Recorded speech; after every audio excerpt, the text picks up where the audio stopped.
મોરબી પંથકમાં ગાઢ ધુમ્મસ છવાયું, જીરું સહિતના પાકોમાં નુકસાન થવાની ભીતિ સેવાઈ રહી છે। મોરબી શહેર અને ગ્રામ્ય વિસ્તારમાં વહેલી સવારથી જ ગાઢ ધુમ્મસ વરસવા લાગ્યો હતો, જેના કારણે થોડા દૂર પરના દ્રશ્યો ધૂંધળા બની ગયા હતા।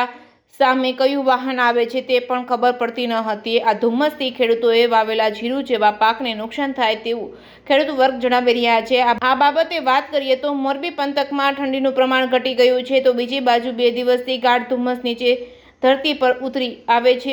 વાહન ચાલકો હેડલાઇટ રાખીને આવતા હોય છે, છતાં પણ ટકરાઈ જવાની સતત દહેશત રહે છે। જ્યારે એકમાં તો સામે વાહન ટકરાઈ ગયા હતા અને કોઈ જાનહાનિ થઈ નથી।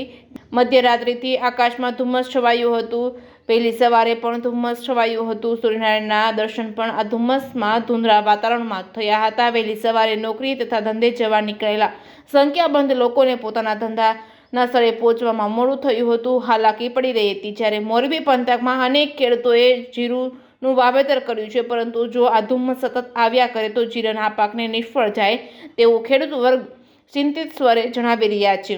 Reporting by Shrikant Patel, Morbi.